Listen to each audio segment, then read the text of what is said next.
100% fees రాయితీతో AI నేర్చుకోవాలనుకుంటున్నారా? Attend quality thought gen AI test 2025. అక్కడ ఎవరైనా ట్రబుల్ మాంగర్ ఉన్నారా? రాజమండ్రి సెంట్రల్ జైల్లో మాకు ఎవరు ట్రబుల్ మాంగర్ లేరు. అయినా అప్పుడు నేను ఎస్ఐ క్యాడర్, సూపరింటెండెంట్ క్యాడర్ వేరే ఉంటారు కాబట్టి నేను ఒక ఎస్ఐ క్యాడర్ అక్కడ. రోజుకి ఎన్ని రౌండ్స్ చేస్తారండి మీరు లోపలండి? ఉదయం అల్లాకి ఇంకోసారి వెళ్తారు. అసలు సాధారణంగా జైలు నిబంధనల ప్రకారం ఎన్ని గంటలకు ఓపెన్ చేస్తారు, ఎన్ని గంటలకు క్లోజ్ చేస్తారు? బిఫోర్ 6 అండి. బిఫోర్ 6, 5:40 కల్లా మేమంతా స్టాఫ్ అందరూ అక్కడికి వెళ్ళాలి. మేము వెళ్ళిన తర్వాతే అక్కడ ఓపెన్ చేస్తారు. లోపల నైట్ డ్యూటీ వాళ్ళు ఉంటారు, కానీ ఆఫీసర్ వచ్చిన తర్వాతే ఓపెన్ చేస్తారు. అన్లెస్ అదర్వైజ్ ఆఫీసర్ రాకపోతే ఓపెన్ చేయకూడదు. అందుకని స్ట్రిక్ట్గా సూర్యోదయం ముందే ఓపెన్ చేస్తారు. సూర్యోదయం ముందే ఓపెన్ చేస్తారు. ఓపెన్ చేసిన తర్వాత వాళ్ళ కార్యక్రమం ఏముంటాయి? సూర్యోదయం ముందే ఓపెన్ చేసిన తర్వాత వంట చేసే వాళ్ళు వంటకి వెళ్ళిపోతారు. కాలకుర్చాలు తీసుకునే వాళ్ళు కాలకుర్చాలు చేసుకోవడానికి వెళ్తారు. సబ్ జైల్స్లో అయితే వీళ్ళు కాలకుర్చాలు తీసేసుకునే టైంకల్లా వాళ్ళు టీ అందిచ్చేస్తారు. తర్వాత బ్రేక్ఫాస్ట్ ఇస్తారు, లాకప్ వెళ్ళిపోతారు. తర్వాత కోర్టులు ఎవరెవరు ఉన్నారో వాళ్ళందరూ సిద్ధమైపోతే వాళ్ళకి ఇంచుమించుగా 9 లోపే ఫుడ్ పెట్టేస్తారు. ఎందుకంటే కోర్టులు కొన్ని దూర ప్రాంతాలకు కూడా కోర్టులకు వెళ్ళాల్సి ఉంటుంది కొంతమంది ముద్దాయిలు. ఒకవేళ వాళ్ళు డిలే అయినట్టయితే కోర్టులు కూడా సూపరింటెండెంట్ని కోర్టుకు వచ్చి సమాధానం చెప్పమని అంటాయి. అలాంటి పరిస్థితులు ఉంటాయి కాబట్టి వాళ్ళకి ముందే ఫుడ్ పెట్టేసి కోర్టులకు రెడీ చేస్తారు. ఇలాగ ఎస్కార్ట్ ఎవరెవరు వచ్చారు ఏంటో చూసి ఆ ముద్దాయిలకు లోపల ఇన్ఫార్మ్ చేస్తారు. నీకు వచ్చింది ఎస్కార్ట్, నువ్వు రెడీగా ఉండని చెప్తారు. అతను రెడీగా ఉంటాడు, అతన్ని హ్యాండ్ ఓవర్ చేసి పంపిస్తాం. ఉదయం ఎన్ని గంటలు టీ ఇస్తారండి? ఉదయం బిఫోర్ 6:30, 6:40 కల్లా టీ అయిపోద్దండి. 7:20 కల్లా బ్రేక్ఫాస్ట్ అయిపోతుంది. మామూలుగా యూజువల్గా కోర్టుకి వెళ్ళిన వాళ్ళు అయితే 9 కల్లా భోజనం చేసేస్తారు. లంచ్ ఎన్ని గంటలకు ఇస్తారు? అదే భోజనం అంటే అదే 9 గంటలకల్లా భోజనం ఇచ్చారు. లేకపోతే మరి 10ంటికి కోర్టులకి వెళ్తారు కదండి. మళ్ళీ వెళ్ళలేదు అనుకోండి కోర్టుకి వెళ్ళినప్పుడు 9-9:30 కల్లా ఫుడ్ అయిపోతుందండి. ఫుడ్ పంపిణీ అయిపోతుంది. 9 కల్లా సూపరింటెండెంట్ రౌండ్ వెళ్తుంది. రౌండ్ వెళ్ళే టైంలోనే వాళ్ళకి మనం సూపరింటెండెంట్ ఫస్ట్ ఖైదీలకి ఇచ్చే భోజనం టేస్ట్ చేయాలి. టేస్ట్ చేసేసి అప్పుడు పాస్ ఆన్ చేయాలి. అప్పుడు పంపిణీకి వెళ్తాను అనమాట. సాధారణంగా నిబంధనల ప్రకారం ఏం పెడతారండి భోజనాలు? మటన్, చికెన్, ఫిష్ అంటారు వాస్తవం? ఫిష్ ఉండదండి. మేము ఉన్నప్పుడు మటను ఫస్ట్ అయితే మేము సర్వీస్లో జాయిన్ అయినప్పుడు ఓన్లీ మటనే ఉండేది. తర్వాత అసలు మా ఆఫీసర్స్ దాని మీద చాలా శ్రద్ధ తీసుకున్నారంటే, ఎంత శ్రద్ధ తీసుకున్నారంటే బయట ప్రపంచానికి కూడా తెలియదు. ఒక రకంగా చెప్పాలంటే సన్ఫ్లవర్ మేము కొనే సన్ఫ్లవర్ ఆయిల్ కల్తీ దొరుకుద్ది, ఖైదీలకి అనారోగ్యం జరుగుద్దని అనంతపురం జైల్లో గ్రౌండ్ నట్ ఆయిల్ మిషనరీ పెట్టారు. అప్పటికప్పుడు డీజీ గారు డెసిషన్ తీసుకుని 35 లక్షల రూపాయలు పెట్టి మిషన్ పెట్టి గ్రౌండ్ నట్ ఆయిల్ ఆడిచ్చి రాష్ట్రం అంతా సప్లై చేయడానికి పెట్టారు.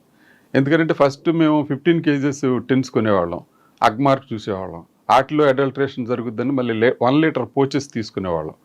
1 లీటర్ పోచెస్ అయితే అడల్ట్రేషన్ ఉండదని. దాని తర్వాత ఫెడ్కా నుంచి తీసుకోవాలని చూసాం. ఫెడ్కా నుంచి తీసుకుంటే అది కూడా కొంచెం పేపర్లో దాని మీద కూడా కొంచెం సరిగ్గా జరగట్లేదని వచ్చింది. దాని తర్వాత అది కూడా మానేసి సొంతంగా మిల్లు పెట్టి వీళ్ళకి మంచి ఆయిల్ పంపించాలి, ఎందుకంటే అనారోగ్యం జరగకూడదని. అందుకని సాధారణంగా ఉదయం నుండి వారం రోజులు మెనూ ఉంటుంది కదా, మెనూ ఏం చెప్తుంది? సోమవారం ఏంటి, మంగళవారం ఏంటి, బుధవారం ఏంటి? సోమవారం కందిపప్పు అండి, మంగళవారం శనగపప్పు, బుధవారం పెసరపప్పు, అట్లా 3 పప్పులు రొటేషన్ ఉంది. మళ్ళీ గురువారం, శుక్రవారం, శనివారం అట్లా మళ్ళీ రొటేషన్ అవుతుంది. ఒక సండే ఏమో ఫస్ట్లో నేను సర్వీస్లో జాయిన్ అయినప్పుడు మటన్ ఒకటే పెట్టేవాళ్ళు, చికెన్ ఉండేది కాదు.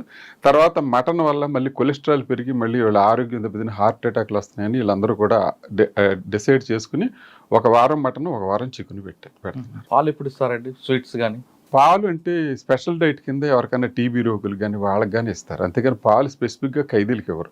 అనారోగ్యం కలిగి డాక్టర్ రికమెండ్ చేస్తే కోడిగుడ్డు మెనూలు తర్వాత ఏం చేశారంటే బుధవారం కోడిగుడ్డు మెనూలో చేంజ్ చేశారు. మేము సర్వీస్లో ఉన్నప్పుడు లేదు కోడిగుడ్డు, తర్వాతే మెనూలో ఇంప్లిమెంట్ చేశారు. డైరెక్టర్ జనరల్ ఆఫ్ ప్రిజన్స్ చాలా వరకు కూడా చాలా ఆలోచన చేసి తరతరాల నుంచి ఉన్న బ్రిటిష్ వాళ్ళ దగ్గర నుంచి ఉన్న మెనూని మార్చుకుంటా ఒక్కొక్క ఆఫీసరు జైలు ఇన్ఫ్రాస్ట్రక్చర్ మార్చడానికి అయితే చల్లపల్లి జైలు ఎంవి కృష్ణారావు గారి దగ్గర ఉండి దాన్ని అంతా ప్లాన్ చేసి ఒక ఇంత జైలు ఎలా ఉండాలని ఆయన కళల రూపం అది చల్లపల్లి జైలు. స్వీట్స్ ఎప్పుడు ఇస్తారండి? స్వీట్స్ ఫెస్టివల్స్కి ఇస్తారండి. ఫెస్టివల్స్కి ఇస్తారు. ప్రిస్క్రైబ్డ్ ఫెస్టివల్ ఉంటుంది. ఆ ఫెస్టివల్లో 200 గ్రాములు లడ్డు తయారు చేసి ఇస్తారు. కానీ బయట నుంచి ఫుడ్ తెచ్చుకోవచ్చు, డబ్బులు ఇస్తే బిర్యానీ కూడా దొరుకుతుంది అంటారు, వాస్తవం? లేదండి, ఎట్లా చేస్తారు, ఎట్లా అవుతుంది? ఎన్నో దాటి లోపలికి వెళ్ళాలి. ఎదర మెయిన్ గేట్ ఉంటుంది, తర్వాత వార్డు లోపల గేట్ ఉంటుంది, ఇన్ని చెక్ చేసింది.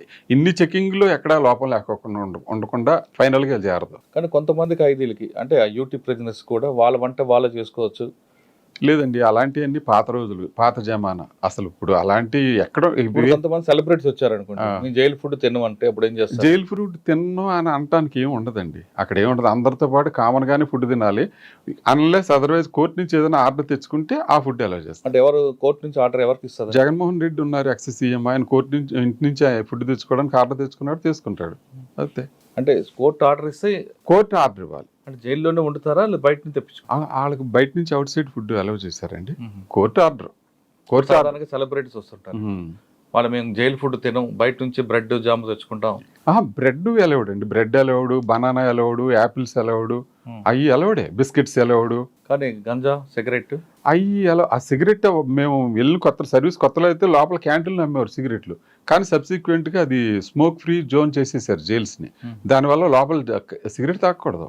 ఓకే, సిగరెట్ బీడి తాగ. డబ్బులు ఇస్తే మందు కూడా లోపలికి వస్తుంది అంటారు వాస్తవం?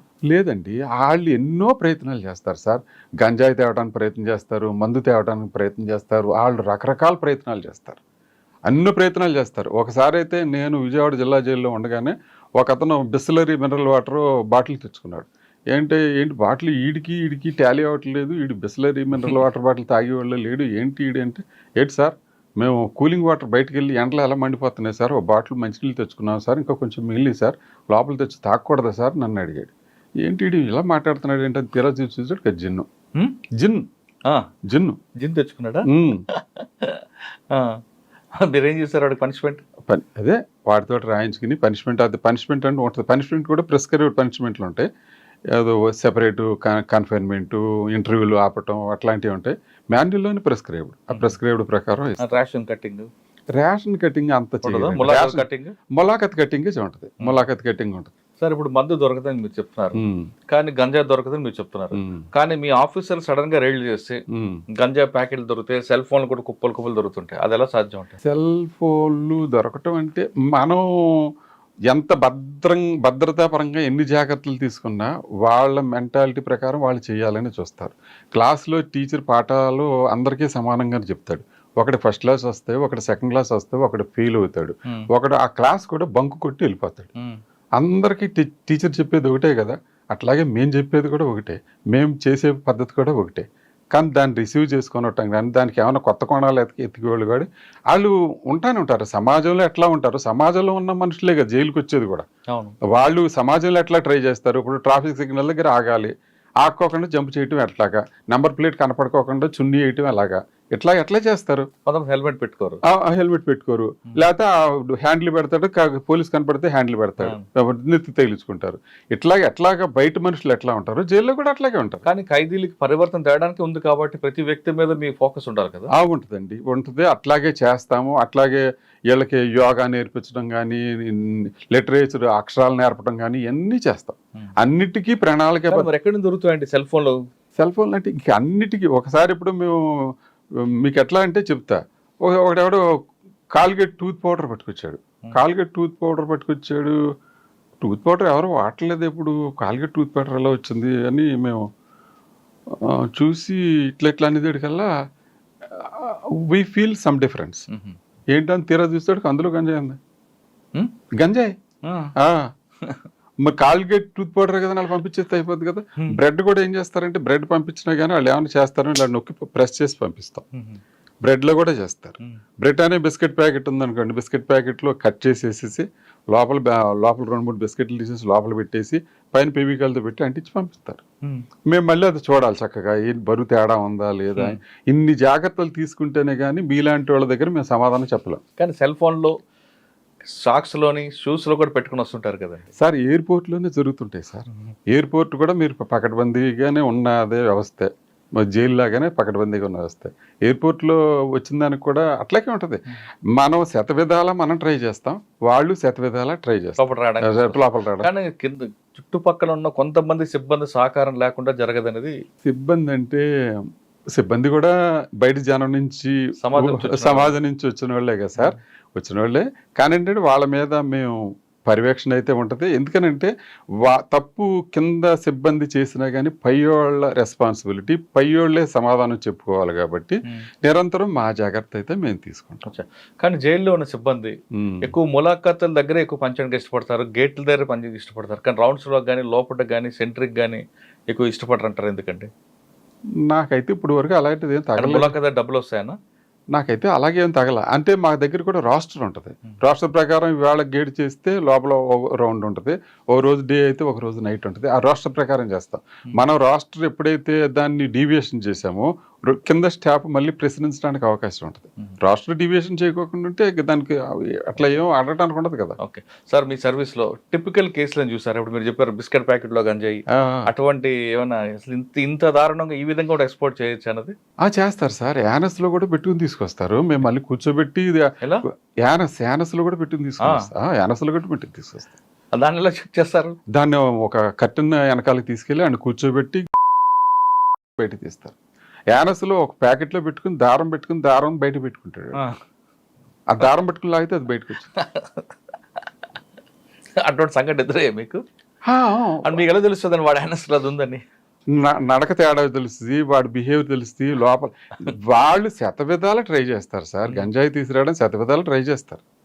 అందులో అనుమానం లేదు. కొంతమంది స్టేడియం నుంచి స్టేడియం అంటున్నా జైలు బయట నుంచి బాల్ ద్వారా వేస్తారు. మేము పట్టుకోవడానికి మధ్యాహ్నం మామూలుగా సాధారణంగా అవన్నీ కూడా లంచ్ బ్రేక్ టైంలో జరుగుతూ ఉంటాయి.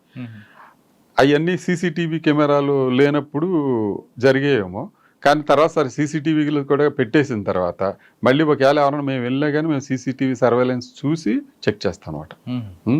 ఆ తర్వాత ఆ కార్నర్లో వాళ్ళకి పోస్టింగ్ వాళ్ళకి చెప్తాం మేము లంచ్కి వెళ్తున్నాం జాగ్రత్త. మళ్ళీ మాకు ఇన్ఫార్మేషన్ ఖైదీలు కూడా పెడతాం. మాకు ఇన్ఫార్మ్ చెప్పేవాళ్ళని ఏదైనా వచ్చిందా ఏంటంటే ఆడు చెప్తాడు అనమాట. ఏమైనా జరిగితే ఆడు చెప్తాడు. ఈయన చూసేవాడికి ఆడు కూడా అలర్ట్గా ఉంటాడు.